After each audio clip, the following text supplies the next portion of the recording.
Illinois didn't wait for peak tornado season. It started early, and this time it wasn't just noisy storms on a radar map.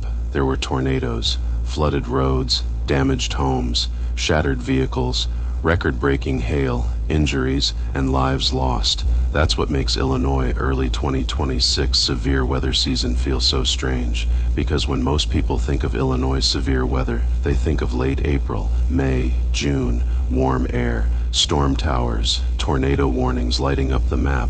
But in 2026, the atmosphere didn't wait for the calendar. It started in January. On January 8th and 9th, a powerful storm system pushed through the Midwest, bringing rare January flash flooding, strong winds, record warmth, heavy rainfall, and wind gusts over 50 miles per hour in parts of northern Illinois and northwest Indiana.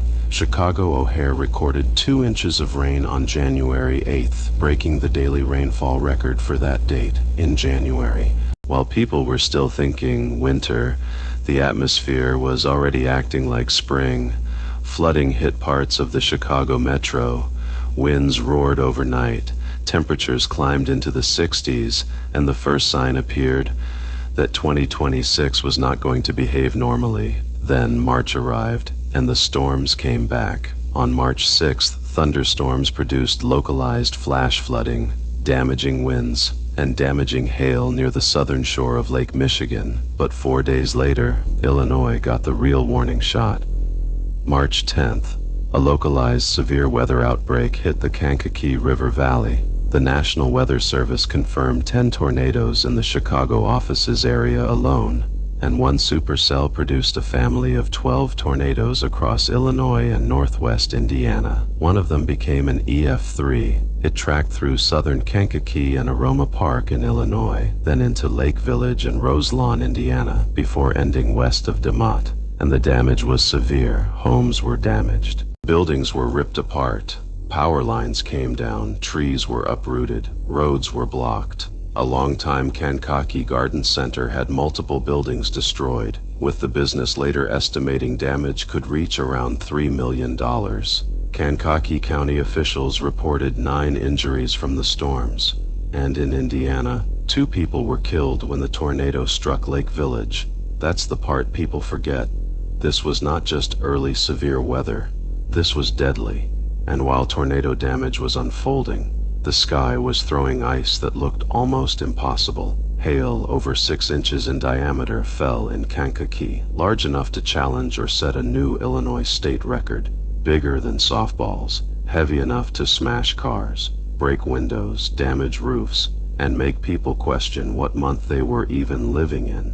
Imagine hearing that hit your house. Not rain, not pea-size hail, not the kind of hail you ignore from the porch. Ice chunks so large they sound like the roof is being attacked. And all of this was happening in March, before peak season fully arrived. Then Illinois still wasn't done. March 15th and 16th brought more storms, with localized wind damage near Will and Cook counties.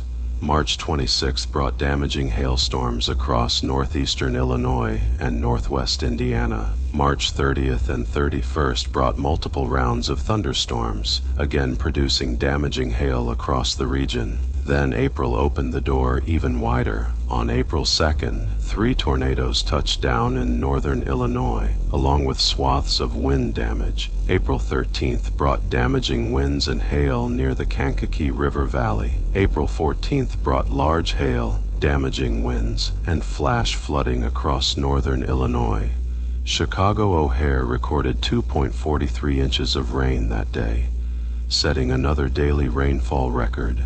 April 15th brought more damaging winds and hail, and by April 17th, a regional severe weather outbreak brought damaging winds, more tornadoes, and worsened and river flooding after repeated rounds of heavy rain. That is why this story matters.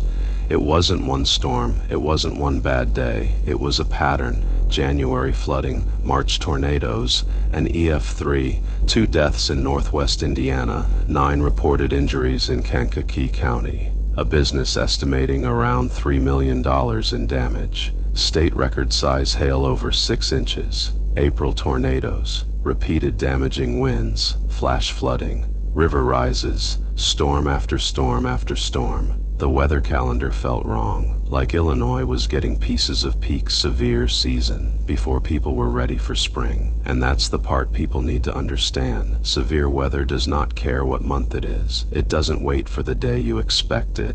It doesn't check whether your weather radio has batteries. It doesn't care if your phone is on silent. It just needs the ingredients: warmth, moisture, wind shear, instability, a trigger. And when those ingredients show up early, the storms show up early too. Illinois saw rare January flooding and strong winds, a March EF3 tornado, deadly tornado damage in northwest Indiana, record hail over 6 inches wide, April tornadoes, repeated flash flooding, and damaging storms before peak season even fully arrived. That is not just weather. That is the atmosphere warning people that the old timing rules are getting harder to trust. So when people say, it's too early for tornadoes, it's too early for hail that big, it's too early for flooding like this, Illinois already answered, no, it isn't, not anymore. For severe weather alerts, storm updates, earthquake tracking, and real-time Earth event stories, go to StormScapes.xyz, because sometimes the season doesn't start when the calendar says it should. Sometimes it starts before anyone is ready.